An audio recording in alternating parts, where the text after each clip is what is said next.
une question que plusieurs Africains se sont déjà posées aujourd'hui, eh bien, c'est celle de savoir la raison pour laquelle l'Afrique est toujours aussi pauvre. Je veux dire, on a beau faire, mais aujourd'hui, quand on parle de famine, quand on parle de misère, quand on parle de pauvreté, quand on parle de chômage structurel, eh bien, malheureusement, nous voyons l'Afrique. Tout le monde a sa petite idée sur la question. D'aucuns pensent que c'est à cause de la mauvaise gouvernance politique, à cause de la corruption. D'autres encore disent que c'est à cause de que c'est une conséquence de l'esclavage, une conséquence de la colonisation. Bien, moi, je pense que tous ces points-là sont intéressants, mais ce qui serait encore plus intéressant, c'est de savoir quelles sont les mesures que nous pourrions mettre en place, mettre en œuvre, pour justement essayer de renverser cette tendance de façon efficace et de façon durable.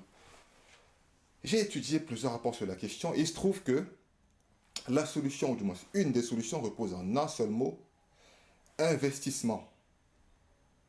Je m'appelle Romuald Diayo et je vais vous parler aujourd'hui de l'investissement pour une croissance durable en Afrique. Je ne suis absolument pas un exégète des questions économiques, pas plus que je ne le suis sur des questions astrophysiques ou sur des questions philosophiques. Et je le dis en référence à mes précédentes vidéos, je suis juste une personne curieuse qui a décidé eh bien, qu'il voulait se pencher sur ces questions, ma foi, fort intéressantes. Et justement, comme beaucoup, j'ai eu tendance à porter un regard naïf sur les chiffres de la croissance en Afrique. En la voyant constamment à 4 voire 5% au cours des dernières décennies, j'ai pensé qu'il s'agissait d'un satisfecit, que nous étions à l'aube d'une révolution, d'une transformation structurelle de notre économie. Eh bien, pas du tout. Pas du tout, et nous en sommes même très loin. Et j'en ai eu la confirmation il n'y a pas très longtemps en lisant l'interview d'un éminent économiste africain, le professeur Paul Fokam, qui, à la question « Que pensez-vous de la croissance économique en Afrique ?»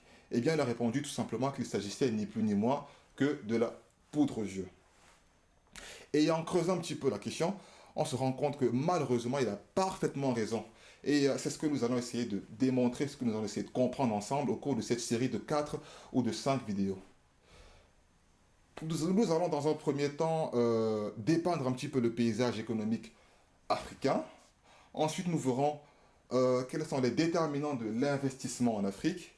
Et nous terminerons par quelles sont les mesures justement à mettre en place, un, au niveau national et régional, et deux, au niveau international pour justement essayer de renverser cette tendance-là. J'espère que vous êtes bien installés et je vous remercie d'avance pour le temps que vous allez daigner m'accorder. A tout de suite.